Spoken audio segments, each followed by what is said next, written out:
विद्यालय के जो प्रधानाध्यापक है, प्रभारी प्रधानाध्यापक दिनेश सर हैं। बहुत सारे आरोप प्रत्यारोप इन पर लगाए गए हैं। बातें कहां तक सच हैं, क्या सर बोलते हैं, आइए सुनते हैं। सर, आप पर बहुत तरह के आरोप आप सुन रहे थे कि तरह तरह की बातें हो रही है कि आपने विद्यालय में ये किया, प्रबंधन समिति में जो इतना जो हल्ला हो रहा है उसमें भी आपका नाम लोग ले रहे हैं, तो बातें कहाँ तक सच है सर? सबसे पहले तो मैं आपके प्रेस को धन्यवाद देना चाहूंगा जी जी कि इस तरह का जो राजनीति हो रही है हमारे विद्यालय में। जी जी जी मैं यहाँ 204 से हूँ, है ना।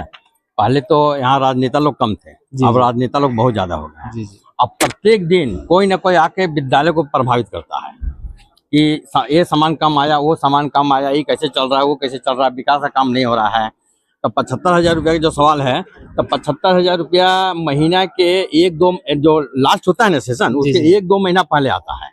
तो उसको हम लोग तेजी से काम करते हैं। तो जो भी रिपेयरिंग हुआ, चूना पोचाड़ा हुआ, या टेबल कुर्सी खरीदना हुआ, या ये अलमीरा हुआ, तो ये सब सामान में से खर्च हो जाता है।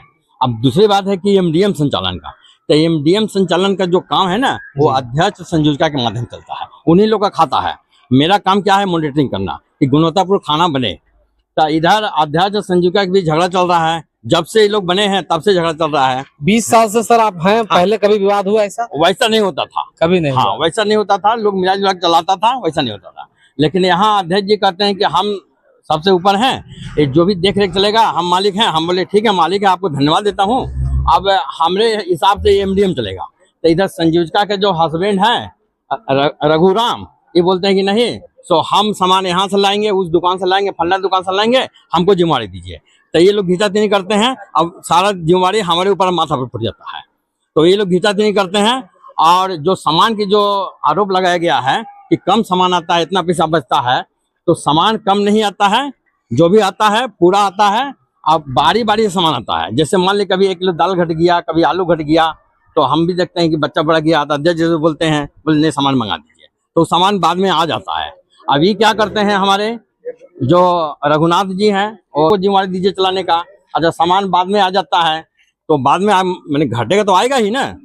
तो ये सर, ये पेड़ का जो बात आ रहा है कि 15,000 रुपया आप आया था, 2 ही पेड़ दिख रहा है, इस कैंपस में कोई साफ सफाई वैसा नहीं होता ये है। जो आरोप लगा रहे बिल्कुल गलत है। 15,000 से लोग सुन लेते हैं कि कोई 15,000 बोलता है, कोई बोलता है 20,000। कितना मिला था सर? देखिए, पोर्टल पे पैसा आया हुआ था लास्ट में, है ना। कितना आया था लास्ट में? वो आया था एकदम, मैंने लास्ट 31 मार्च के पहले आया हुआ था कि वो पैसा आया हुआ था। सुनिए, जो सही बात हम बता रहा हूँ, वो 10,000 पोर्टल दिखाई दे रहा था, ठीक है। लेकिन जो भी हुआ वहाँ कम बेसी करके, वहाँ मैनेज करके हमने लाया, तो हमको कुछ कम पैसा मिला। कितना मिला था? हमको 7,000 रुपया मिला। ठीक है। हाँ, तो 7,000 रुपया में हम देख रहे हैं कि ये 950 करके 2 गो जाली लगाए हैं। अच्छा, 3 बार 4 बार बकरी खा गया। यहाँ हमारे 4 दीवारी नहीं है, इसके लिए मैंने मुखिया जी से भी कैमरा बोला है ना। 7,000 में 2 पेड़ लगा और 2 जाली लगा, 2 जाली लगा, और भी आया खुरपी उर्पी, ऐसे बात सुनिए था, खुरपी आया, कुदाल आया, उसका जो कोदने का सामान आया। और वो गमला देख रहे हैं, गमला आया, उसमें भी पौधा लगाया जाता है, मतलब कि फूल वगैरह लगाया जाता है। एक ही गमला दिख रहा है पौधा। हाँ, उसमें भी मैंने जैसे फूल वगैरह लगाया जा रहा है। अब जितना पैसा रहेगा उतने ना हम मंगावेंगे ना, जितना पैसा रहेगा। अच्छा, कैंपस नहीं है, रोज तो तोड़ दिया जाता है, जब भी आते हैं तो इसको उखाड़ दिया जाता है। यहाँ गाय खुला है, 4 दीवारी है। फंड से ही सारे विद्यालयों में जो है 4 दीवारी का काम हो रही है। हाँ, तो आपने प्रयास तो किया नहीं? हाँ, नहीं, आप हमारे चैनल के माध्यम से, डीएमएफटी माध्यम से भी हम मैंने प्रयास किया है, लेकिन कोई सुनवाई नहीं होता। मुखिया जी को मैंने क्या बोला, 20 साल से आप विद्यालय में है। हाँ, डीएमएफटी में बाउंड्री हुआ है। हाँ, डीएमएफटी होता है ना, तो इधर 3-4 साल से चल रहा है। डीएमएफटी पहले से नहीं आता था। अच्छा सर, आपके आने से पहले विद्यालय की स्थिति क्या थी और अभी क्या है? अभी मान लीजिए अच्छी है। 20 साल के बाद क्या बदलाव नजर आया? बिल्कुल अच्छी है। क्या मतलब क्या बदलाव हुआ? हम जब आए थे, टूटा उटा देख लीजिए, जर्जर अवस्था में अभी टूटा हुआ है। टूटा हुआ, इसमें क्लास संचालन नहीं होता। लेकिन हमने जब आया तो 2-2 बिल्डिंग बनवाए। देखिए, ये बिल्डिंग बना है, ये बिल्डिंग बना है, 2-2 बिल्डिंग बना है। यही दोनों में पढ़ाई होती है या फिर बगल वाले में भी होती है? बगल वाले भी नीचे चलता है। हाँ, अच्छा, हमारे बच्चे यहाँ के लगभग 520 बच्चे हैं, वहाँ बैठने की व्यवस्था नहीं है। 520 सभी आते हैं बच्चे? लगभग आते हैं, 400 लोग आते हैं, 300-400 लोग आते हैं। 400 बच्चे होंगे। अब ये कैसे कहूँ, बच्चे आज कितने बच्चे आए हुए हैं? आज 254 बच्चे आए हुए हैं। तो 200 गिन ले हम लोग। गिन लीजिए आप, गिन लीजिए। 254 बच्चे नहीं होंगे तो हमको कीजिएगा। 200 गिन लीजिए, क्लास आप गिन सकते हैं। क्या नाम हुआ आपका? हमारा नाम दिनेश कुमार सिन्हा हुआ। दिनेश हाँ कुमार आप गिन लीजिए। कहाँ से आते हैं सर आप? मैं हजारीबाग से आता हूँ। प्रतिदिन आना जाना करते नहीं, मैं बरकट्टा में डेरा रखा हूँ। हैं? वहाँ से आना हाँ, जाना। बरकट्टा से हम प्रतिदिन आते जाते हैं। हाँ तो तो देखिए- यहाँ नहीं, मेरी बात सुनिए, यहाँ प्रत्येक दिन राजनीति होती है। ये राजनीति का अखाड़ा बन गया है। मतलब विद्यालय ये शिक्षक MDM, मंदिर में रहा। अब शिक्षक मंदिर कहाँ रहा? क्योंकि आप नहीं, हक है तो हक, हम जी। कभी किसी को रोके हैं? आज तक बोलते हैं कि यहाँ घुसने नहीं देंगे। हमने ग्रामीण जो भी ग्रामीण इलाका है उसके बीच में विद्यालय है।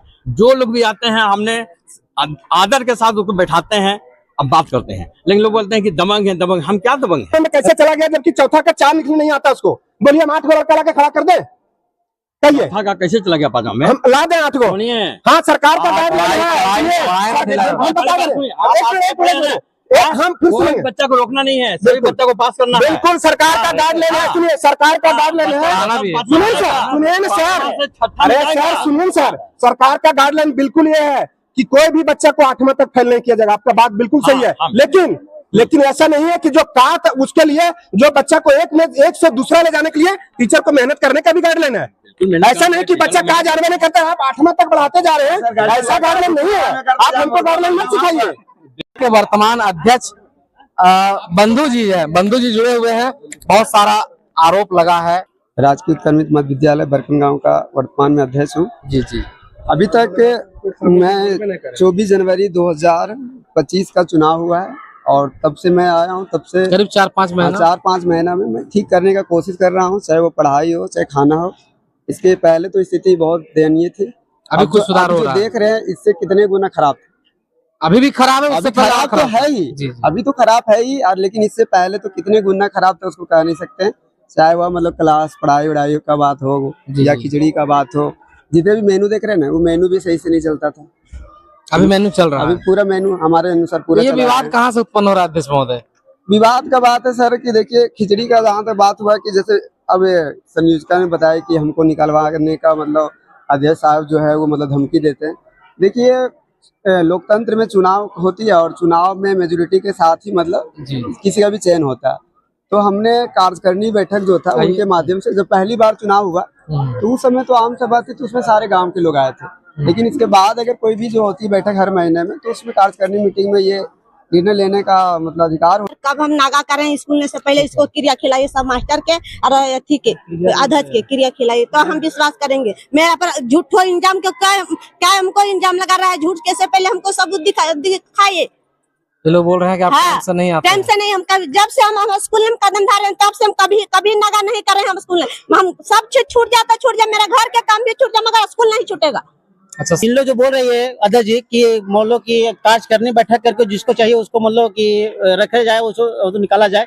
तो और भी तो सदस्य है सर, इसमें और भी सदस्य, उन लोग को जानकारी होना चाहिए ना। जो अभी यहाँ पे वो मुखिया है, उसका पत्नी सदस्य है, उनको भी जानकारी नहीं हुआ। जो भी और वो है उन लोग को कोई जानकारी नहीं। जो इसका हैंड में था, जिससे ये जो एमएनए का पैसा बचता था, जिसको ये खिलाता पिलाता था, उन लोग को भी बुला के और वे अपने कार्यकारिणी बैठक करके किसी जानकारी ना दे करके और ये बैठक करके बीओ सर के दे दिया आवेदन। इसमें मेरा क्या इस मामले में बीओ से बात करेंगे। हाँ, मेरा सुनिए सर, मेरा क्या इसमें इनका क्या गलती है?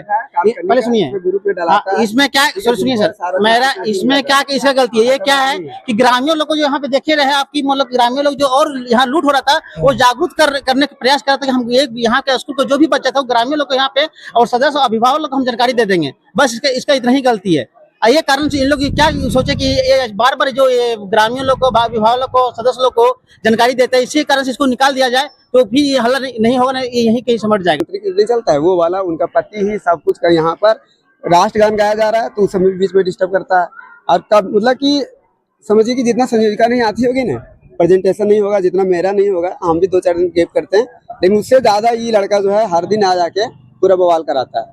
मतलब बेचने वाला है और कोई दारू पीने वाला है। इससे अब अंदाजा लगा सकता है कि स्कूल कितना बढ़िया चलेगा और कितना विकास होगा। आप लोग के ऊपर है, फिर से इस कमेटी को भंग कीजिए, नया कमेटी बनाइए। गलती से हम स्कूल आ गए हैं, आइंदा नहीं आएंगे, हाथ जोड़ के कहते हैं। जो सच्चाई यही है कि बेचने वाला भी प्रबंधक है और बातें खुलती रहेगी। बहुत सारी बातों आप इस वीडियो को देखें और हमें शेयर करें कि सरकार प्रत्येक वर्ष इतनी राशियां खर्चा करती है और कहीं ना कहीं इस वीडियो के माध्यम से आप देख रहे होंगे कि बच्चों और गार्जियनों में क्या ये है। आप इस वीडियो को कमेंट करके बताएं कि क्या ऐसी स्थिति होनी चाहिए। सरकारी विद्यालयों का ये जो दुर्दशा है, इसको बनाने में किसका हाथ है? सरकारी विद्यालयों में सरकार लाखों रुपए खर्चा करती है, उसके बावजूद भी स्थिति ऐसी बनी हुई है कि लोग खिचड़ी और दाल भात तक ही घूम घूम के रह गए हैं, पढ़ाई की तो कोई बात ही नहीं करता है। तो कहीं न कहीं ये बहुत बड़ा सवाल खड़ा होता है। आप इस वीडियो में कमेंट करके बताइए कि क्या झारखंड की स्थिति सुधरेगी, क्या मुख्यमंत्री हेमंत सोरेन इस पर कोई कार्रवाई करते हैं। विद्यालयों पर जो है इस प्रकार से इतना जो पैसा खर्चा किया जा रहा है, इससे अच्छा इन विद्यालयों को बंद कर देना चाहिए। यदि आपसे शिक्षा व्यवस्था सुधार नहीं हो रही है, यदि आप जो है कंट्रोल नहीं कर पाते हैं, तो ये कहीं ना कहीं अपने आप में एक सवाल खड़ा करता है। आप देख रहे हैं झारखंड खोज खबर, मैं बाबू पांडे।